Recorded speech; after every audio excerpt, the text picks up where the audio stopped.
So chapter 13 is Hafal. How would it be the format of that? Is this chapter 13?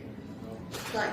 So chapter 13, abstract classes and interfaces. Last time we talked about abstract classes very quickly. Abstract classes, as the keyword abstract in the header of the class. Other than that, it's a regular class. The only issue, we cannot create an object from it. Okay? May or may not have abstract methods. Type. Then we talked about interfaces. Interfaces are not classes. That's why they have a specific syntax when you create an interface. Here we go. Use the keyword interface. No class in there. Interfaces only have what or what? Constant, very good, and abstract methods. That's it, nothing else. The idea behind using interfaces is to implement similar behavior between objects of different classes. That's the thing, that's the idea. That's why in Java you can implement more than one interface, no issues. But when you extend either a regular class or an abstract class, you can extend only one class. What is it? Is it? Yeah?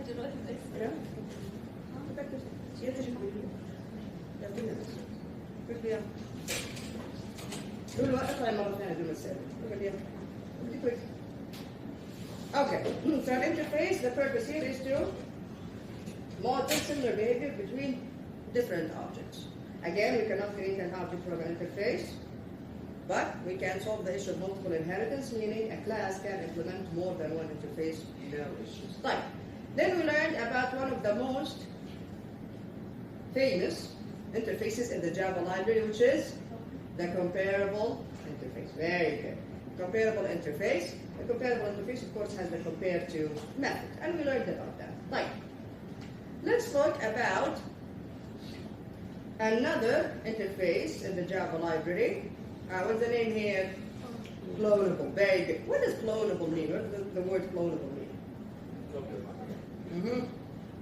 This means, okay, that if your class implements the clonable interface, you can make copies of objects from that class.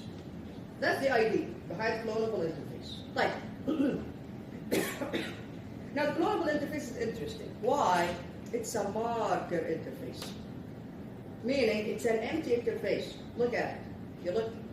If you go to the package, which is java.lang, you'll find it's an empty interface. Nothing in there. No methods, no constants, no nothing. So it's a marker interface. It does not contain constants or methods. The word here is marker. Like, what is the purpose of it? You are telling the Java virtual machine that my class is clonable. You are marking it. Okay? Like, so it is used to denote, here we go, that a class possesses certain desirable properties. In this case, being able to clone objects from this class. Like, yeah. A class that implements the clonable interface is marked clonable, and its objects can be cloned using the clone method. Where is this clone method? Again, the interface is empty. Where is the clone method? It's in the object class. It's in the object class. So again, even though the object class is the grandfather of all classes in Java, the only method that you cannot use from the object class unless you implement the clonable interface is the clone method. So the clone method is defined in the object class. It is defined in the object class. You cannot use it unless you implement the clonable interface. This is one of the rules in Java. The designers of Java did it this way. Okay? Fine. I implement the clonable interface. Now what? Can I just use the clone method from the object class? You have to override it first. So two rules here. To be able to use the clone method from the object class. Number one, your class must implement the clonable interface. Alright, implements clonable. Ha, done. Number two, you must override the clone method from the object class. Now, you can use it. Fine. Many classes, of course, in the Java library, they can implement the clonable interface and they override the clone method from the object class. Thus, instances of these classes can be cloned. Now, if I go to the object class, we will understand inshallah in chapter 12 why I cannot use the clone method straight away.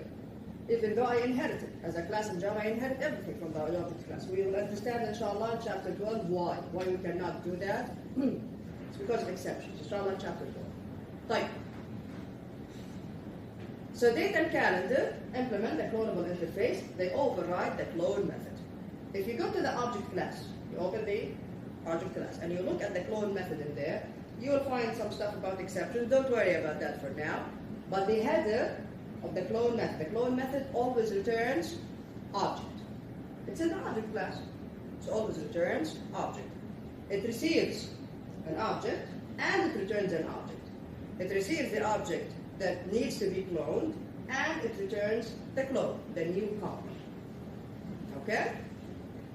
So, if I use it with the calendar class, again, the calendar class is in the Java library, it implements the clonable interface, it overrides the clone method. So I can say something like this: calendar, new Gregorian calendar, polymorphism, no issues here. And this is the date. Calendar, copy. I want a copy of this calendar. Again, I want an actual copy. Not references, not the same reference. I want another object with the same properties. Yeah? What do? I say calendar, this object, dot clone. Clone method returns an object of the type object, superclass. So you need to cast it to a calendar before you can assign it to a calendar variable.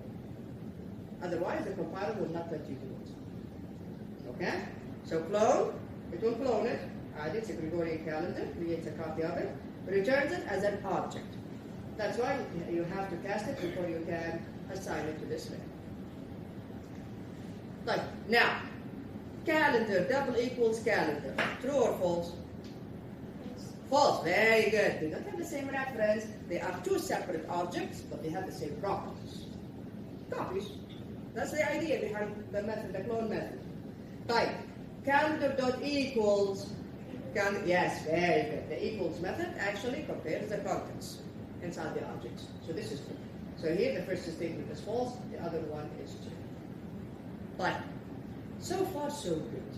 Now we have an issue, a tiny issue with the clone method. Let's look at the example first and then we will see how we can fix that issue.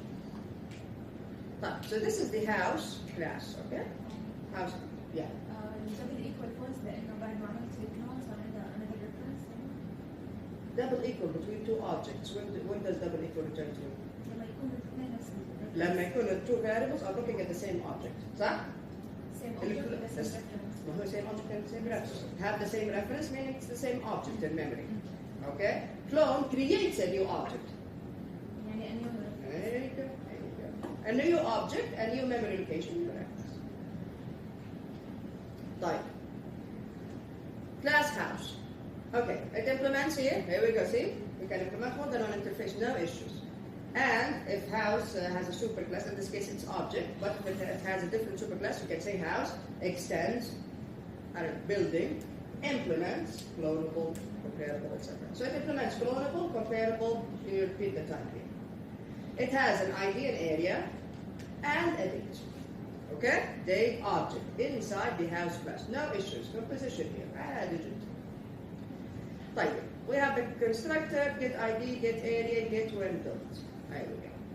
Now, overriding the clone method from the object class. Again, did you implement the clonable interface? Yes. There you go.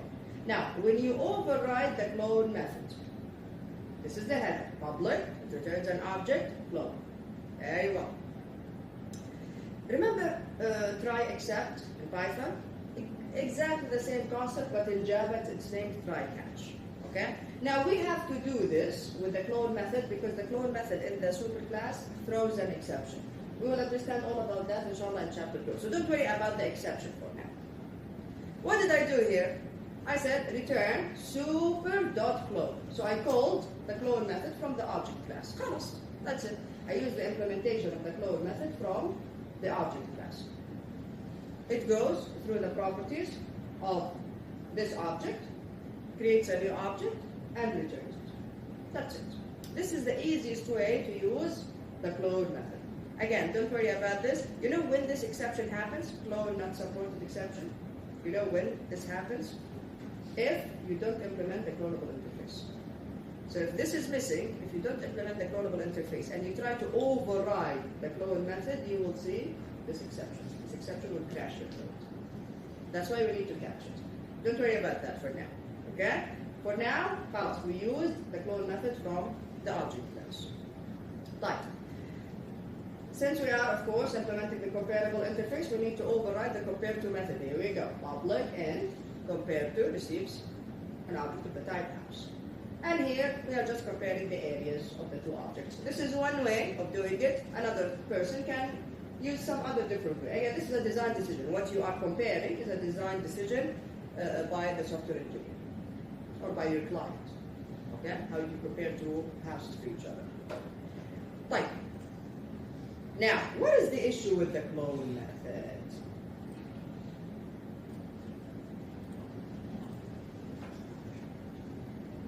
The issue with the clone method is the person who wrote the code for the clone method in the object class did it this way.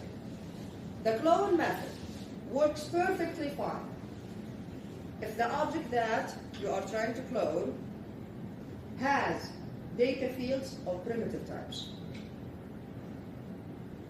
Yeah, if it's a student has an ID, a student has even a name string immutable anyway. So strings will work in that case and scenario as well. So primitive data types or strings, no issues. Yeah, it will work. No issues. Why? Because look what the clone method actually does. So if I do something like this, house, one house, new house, this is the ID of the house, this is the area of the house. Remember, house doesn't only have ID and area, it also has the date when the house was built. So this is int, this is double, primitive data types, and then the date is what? It's an object. That's not primitive data type. Fine. Now, house 2 of the type house, I want a copy of the first house. A new object with the same properties. I can use the clone method. So I say house1.clone and cast it to the type house. Again, clone always returns an object. Cast it to house. But how does it work? Look, the clone method looks at the properties of the original object. Primitive data type, no issues. What happens exactly? Yes, you know what to do. Quick. What does it do? It looks at the properties. It copies what the contents of the variables itself. Yeah. ID. What's stored inside ID? It's int. The actual value is stored. Area. Double. What's stored inside area? The actual value. Where is the issue now with the when built date object? What's stored inside when built? The actual date? No, a reference. The memory location where the date is stored. So this is copied, no issues. Great, excellent. I'm actually copying the values.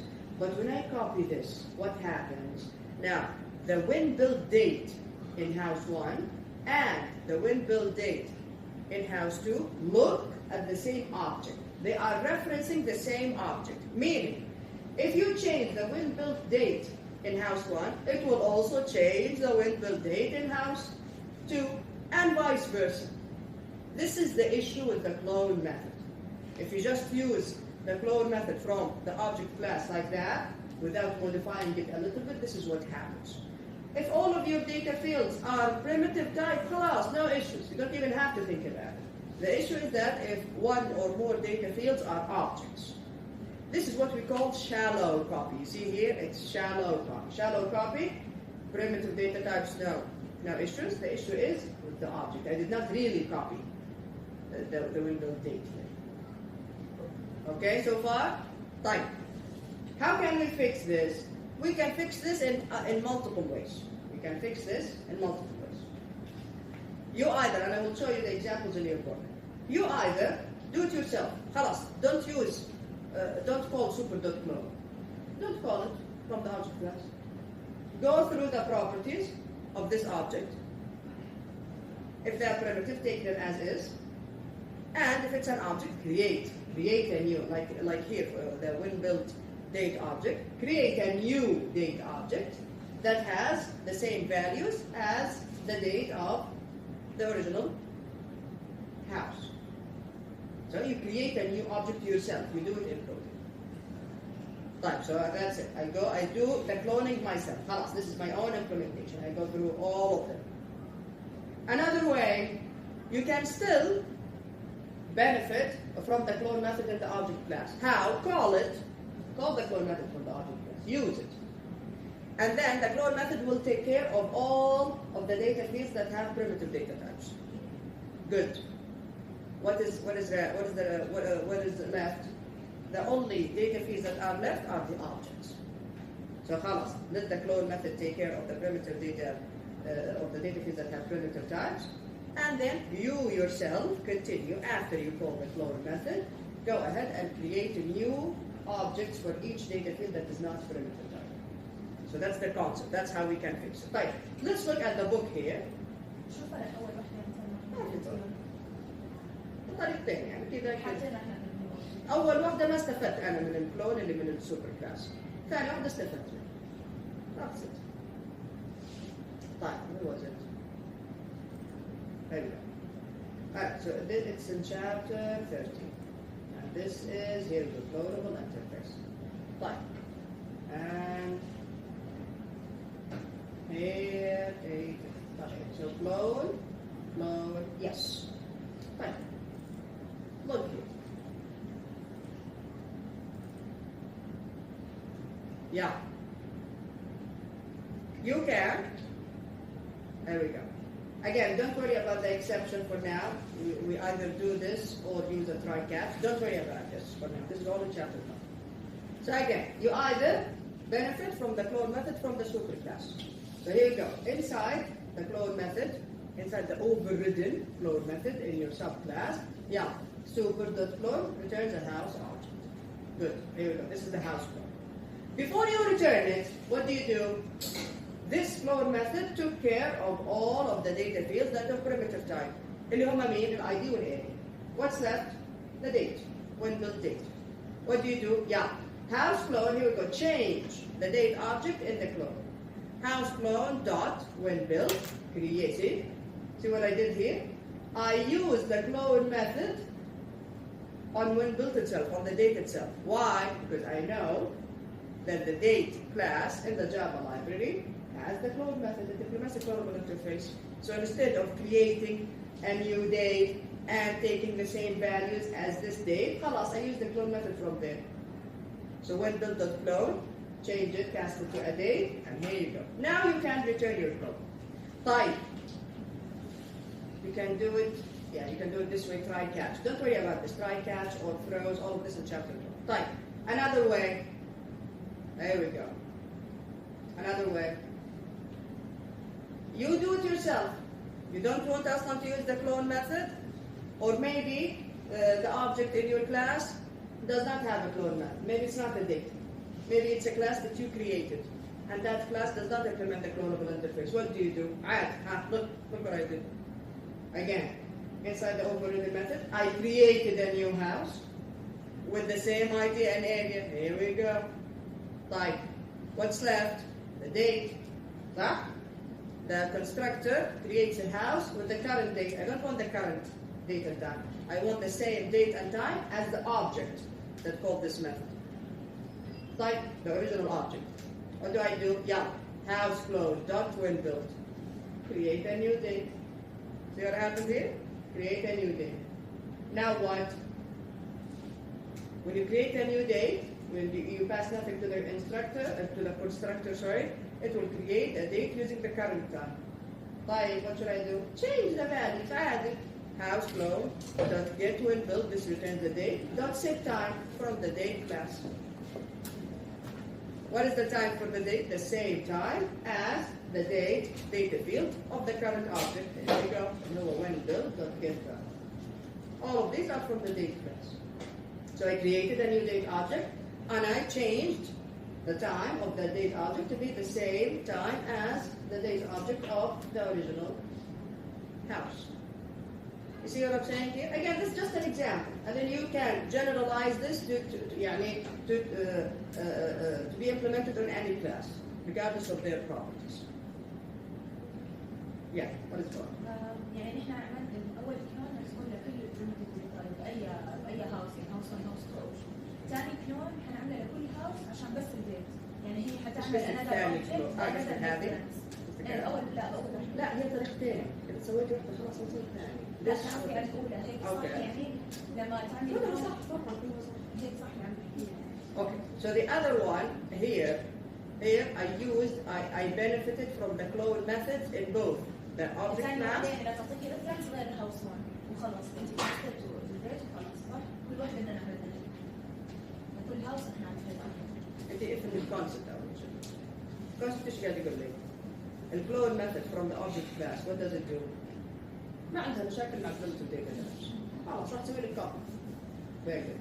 الإشكالية لما يكون الأوبجكت اللي عندك، الأوبجكت اللي نادى الميثود هذه عنده there is another object inside it اللي هو الديت في الحالة هذه اللي هو الويندو. طيب how can I fix this؟ يا إنك تستخدم الكلون من السوبر كلاس من الأوبجكت وبعدين تروح للديت you can create a new date make sure the time of the new date object is the same time as the date of this object. Or, since I know that the date class command implements the clonable interface, نادي clone method من هنا. Okay? This is the easiest way to do it. Because the date class in the Java library implements the clonable interface. The clone method هناك في the date class ايش سوت؟ راحت على البروبرتيز حقت الobject date سوت لها copy. البروبرتيز حقت الديت والبروبرتي واحد فقط. long milliseconds. That's it. خلاص ما عندي مشاكل. طيب, another way you can call the clone method from the object class and then you can create a new date. يعني ما تبغي اصلا تستخدم الكلون method عادي. او ممكن مثلا انت عندك شغله ما عندها اصلا الكلون. Okay, create a new date or create a new object. But then you have to make sure that the new object has the same properties as the object in your class. Okay? طيب. So this is what I did here. Here ما استخدمت الكلون لا فوق ولا تحت. Here I created a new house. زين ما في كلون اصلا. جوا الكلون حقي انا I created my own implementation. I did not use anything from the super class. So I created a new house with the same ID and area of the current house. Whoever called this method وهو احنا الكلون ما راح ندخلها الا لو object ناداها. فالاوبجكت اللي ناديها هذا وراح نستخدم الاي دي والاريا حقه. تمام. What's left? الديت. إشكاليا الآن الديت. الكونستراكتور حق house what does it do? Constructor حق house when you create a new house it creates a date with the current time. طبعا بما انه هو current time فهو اكيد مختلف عن الاوبجكت اللي نادى الكلون لانه هو اساسا was created before. So it's definitely different. طيب. Now what? You need to fix the date object of the new house. Good. How? You can use again the clone method from the date class. You can say house clone.whenBuilt assignment operator whenBuilt.clone. عاد you can use this one. هذا مرة ثانية. Or ما تبغي أصلا تستخدم الكلون في كل الحياة. Okay. Create a new date. New date creates a new date object. Now what? You need to make sure that this object has the same. This date has the same properties as the date of the original object. Okay, هذا من the date class. House clone.getWhenBuilt and returns the date object of this object. Dot set time change the time of the date object. طيب ايش حخلي الوقت حقه؟ حخلي الوقت حقه نفس الوقت حق ايش؟ حق الديت object اللي عندي اللي هو whenBuilt.getTime. خلاص الآن you fix everything. And you have to do the same thing for every object in your class. كله. You have a date. You have maybe an object of the type, I don't know, book, for example. You created another class book. عندك book in June. Okay, you have to do it for that as well. You have, for example, string, no issue. They are immutable. What else? Maybe you have an entire calendar. Okay, you have to do it for the same for the calendar as well. You have to go over all of the data fields and make sure they are all copied properly. You get that? Yeah? And finally, when you're done, you return the newly created object. All right, questions about the clonable interface? questions about the clonable interface. See, these examples, how to fix it, they are not in the slides. That's why, I told you from the very beginning, it's never enough to study from the slides. The book has way, way more information than on the slides. Right. Finally, interfaces versus abstract. No, not finally. Right. Interfaces versus abstract classes. What is the difference? In an interface, the data must be, as what did we say, constants and or abstract methods, not else. Okay. Let's talk about the data fields first. So in an interface, the data fields must be constants, and that's it. Abstract class can have all types of data, no issues. An abstract class is just like a regular class. It just has the keyword abstract in there. Each method in an interface has only a signature without implementation, meaning abstract methods. An abstract class can have concrete methods, regular methods. So here we go. Abstract class, variables, there are no restrictions. Interfaces, all variables must be public static final. Constructors, of course, we have constructors in an abstract class. Constructors are invoked by the subclasses through constructor chaining. Lua, comes to the front. An abstract class cannot be instantiated using the new operator. Interface does not have any constructors, and then, of course, an interface we cannot create objects from interfaces, cannot be instantiated using the new operator. Methods, again, no restrictions on abstract classes. Interface, all methods must be public abstract. Instance methods, they cannot be static either. Right. All classes share a single root. اللي هو مين? The object class. Very good. This is the grandfather, the root of all classes. But there is no single root for interfaces. Yes, the interfaces have no single root. Like a class, an interface also defines a type. Yes, it's a type. We can use it in casting, no issues. We can use it to define variables, no issues. A variable of an interface type can reference any instance of the class that implements the interface. If a class extends an interface, implements an interface, this interface plays the same role as a superclass. You can use an interface as a data type, cast a variable of an interface type to its subclass, and vice versa. Now, look at this here. Class 2 implements who? Which interfaces? 2.1 and 2.2. The interface 2.1 implements interface 1. And interface 1 implements both 1.2 and 1.1. Class 2 extends which class? Class 1. Class 1 implements interface 1. Class 1 extends which class? Object. Very well. An instance of class 2 is instance of what? Instance of will return true with what? تحفل قاعدين لي ذاكروه. يلا instance of. Instance of class 2 in this case is instance of what? Class 1 and object and interface 1 and interface 1 and interface 2.1. Very good. See the entire chain. And also and interface 2.2. See? Instance of will return true with all of this. Class 2 is an instance of interface 2.1 and interface 2.2 and interface 1 because this one implements this one and interface 1.1 because this one implements this one and interface 1.2 because this one implements both of them. Class 2 is also an instance of class 1 and also it's of course an instance of object. See the chain here? Suppose that's it as class 2, here we go. C is also an instance of object, class 1, interface 1, 1.1, 1.2, 2.1, and 2.2. So what about class 1?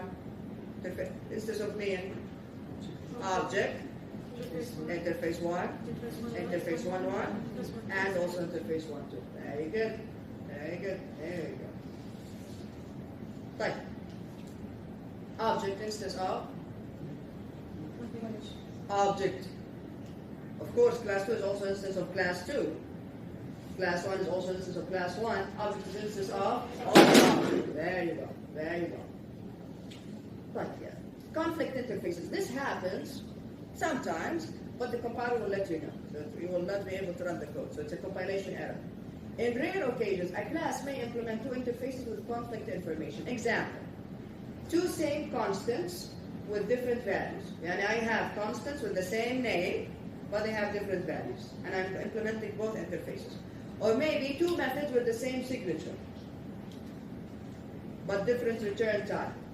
Again, the compiler doesn't look at the return type. The compiler looks at the signature, what the arguments and type. This type of errors will be detected by the compiler. Type. Whether to use an interface or a class.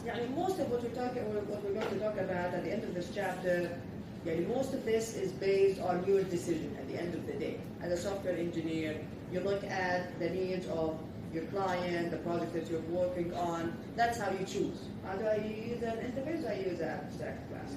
Do I just create a regular class? What's the best possible way to implement this project? So abstract classes and interfaces can both be used to model common features. How do you decide whether to use an interface or a class, or an abstract class? In general, a strong is-a relationship that clearly describes a parent-child relationship should be modeled using classes, using inheritance. For example, a staff member is a person. So you don't create an interface named person. You create a class named person, and you make staff a subclass of person. See, is-a is very clear. Yes, every staff is a person. A weak is a relationship, also known as an is-kind of relationship, indicates that an object possesses a certain property. Okay, in that case, create an interface. A weak is a relationship can be modeled using interface. For example, all strings are comparable, right? But, yeah, kind of, right? Can you just create an actual class named comparable and extend strings from that? No, it doesn't make sense. It's better in this case to create an interface. So the string class implements the comparable interface. You can also use interfaces to circumvent single inheritance restriction. Yes. Again, in Java we only have single inheritance. After the keyword extends, you can only have one class name. If multiple inheritance is desired. In the case of multiple inheritance, you have to design one as a superclass, the others, of course, as interfaces. Now, this is an example of the rational class. Make sure to study this. Just an example, it's easy. Now, let's look at the, let's just say, principles. Yes, principles when designing a class. Coherence. A class should describe a single entity. Yes, when you create a class, it should describe a single entity. And all the class operations should logically fit together. You don't just create random stuff. To support a coherent purpose. You can use a class for students, for example, but you should not combine students and staff in the same class. Makes sense? You combine students and staff in the same class? No. You can. Java will never reject such a thing, but doesn't make sense. Because students and staff have different entities. Another principle, separating responsibilities. A single entity with too many responsibilities can be broken into several classes to separate responsibilities. The classes, string builder, and string buffer all deal with strings, but have different responsibilities. The string class deals with immutable strings. However, string builder and string buffer create immutable strings.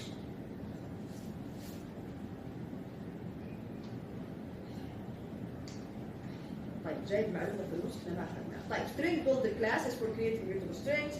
String buffer class is similar to string builder, except that string buffer contains synchronized methods for updating strings. Don't worry about synchronization for now. You'll take this in other courses within operating systems. Okay. Reuse. Classes are designed for reuse. You don't just create a class, use it once, and throw it away. No. We create classes so that we can use them more than once in multiple different projects. Users can incorporate classes in many different combinations, orders, and environments. Therefore, you should design a class that imposes no restrictions on what or when the user can do with it. Remember when I told you? It's always best practice to create a constructor that doesn't receive a no argument constructor. Here we go. This is an example. Design the properties to ensure that the user can set properties in any order. Yes, design different types of constructors that receive different types of arguments. Give the user that kind of freedom to use your class with any combination of values, and design methods to function independently of their order of occurrence. Type. Provide a public no argument constructor. Override the equals method, the toString method defined in the object class whenever possible. Everyone does this. Every software engineer, when they create a class, خلاص, we have an argument constructor, we have equals, we have toString. All the time. You see it in every class. Follow standard Java programming style, naming conventions. التحف اللي إلى الآن يسمون class and then they start with a small letter when they name a class. What is this about? What is this about? A class name should start with a capital letter. لا. What is this about? A variable should start with a method, should start with a constant, should be all of them capital letters. Everyone is doing this. What are you doing? You need to be professional. Choose informative names for classes. Not C1 and C2 and C3. I can do this in the exam because I don't want to give you hints through the class name. But when you're working on an actual project, you give proper names. Not R1 and R2 for radius. Radius is radius. Remember when we talked about how class in a constructor, the parameters have the same name as the data fields. That's why we need to use this dot, and then change. Why do they have the same name? That's the thing. Why not come up with a new name? We don't have time to create a new name, and then it is actually confusing. Why not just say, خلاص, I want radius. Done. Radius 1 or radius 2, why? Why? Width 1 and width, خلاص, width and height. Width, this dot width is width, this dot height is height. See? Very clear. Very clear. Always follow the conventions. Always. Always place the data declaration, again. Data declaration, data fields before constructor. So data fields, constructor, methods. Place constructors before methods. Always provide a constructor and initialize variables to avoid programming errors. So all of these are just visibility type modifiers. Each class can present two contracts. This is what we call them, contracts. One for the users of the class and one for the extenders of the class. One for whoever is going to create objects from this class, and another one for whoever is going to extend your class. So we're going to create subclasses. Make the fields private, and then use accessor methods public. And make the accessor methods public if they are intended for the users of the class. Anyone who wants to create an object, keep the data fields private, have accessor methods. Get. Make the fields or method protected if they are intended for extenders of the class. The contract for the extenders encompasses the contract for the users. The extended class may increase the visibility of an instance method from protected to public or change its implementation, but you should never change the implementation in a way that violates that contract.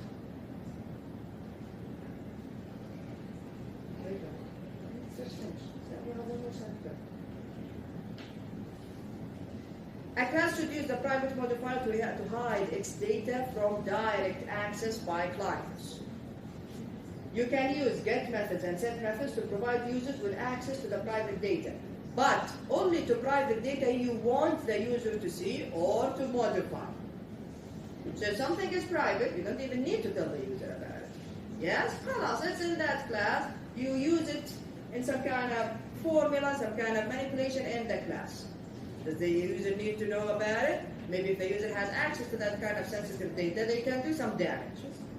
A class should also hide methods not intended for client use. If there is a method that checks for prime numbers, and you only use it inside that class, let's make it private. Make it private in that class. You're using it only in that class, right? You don't want the user to be able to use it, let's make it private. The GCD, greatest common divisor method in the rational class, and the example I just told you about, is private. Why? Because it's used only in this class. the intention behind this method is not to be used as part of a rational object. For example, because it is only for internal use within the class. Static. Property that is shared by all the instances of the class should be declared as a static property. There we go. Static method is doing something that is not related to any single object.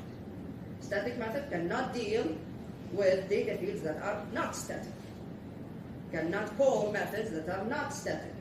Again, because if it did do that, you can call a static method with the name of the class. Fine, I call the static method with the name of the class.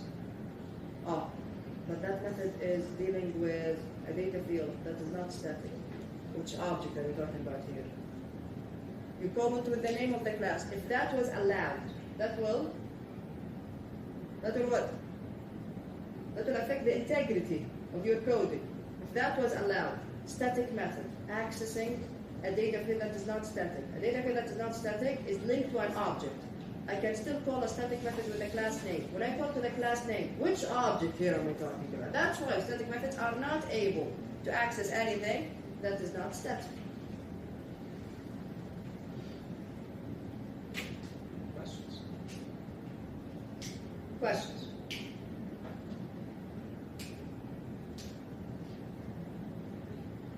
One more chapter left. Did you start new project yet? No. That's it. Someone told me if we can have the project earlier, the deadline. What do you think? No. Because it's in the week right before the finals. It's the 30th, right? And then our final exams are the 20th. No, they want to be over with the presentations. Anyway, and this week, inshallah, we won't have classes anyway. So I'll probably just get one of the theaters from medical, maybe M14. We'll see. I'll see. From the medical business, and then we'll have all sections together, so that we can finish quicker. Yeah. Yeah. The one, I think you've seen this before. You have exams, not the auditorium. Not the auditorium. The ones in the medicine building. Yeah? It's like a minute. Yeah? مين في حد خايف؟ خايفين مين؟ التحف الثانيين اللي معكم. What is it? Just us and me. That's it. There is no one there. Okay? طيب. عرفت الجوال. Yeah. I'll see you all inshallah later on at 5. Okay, best of luck.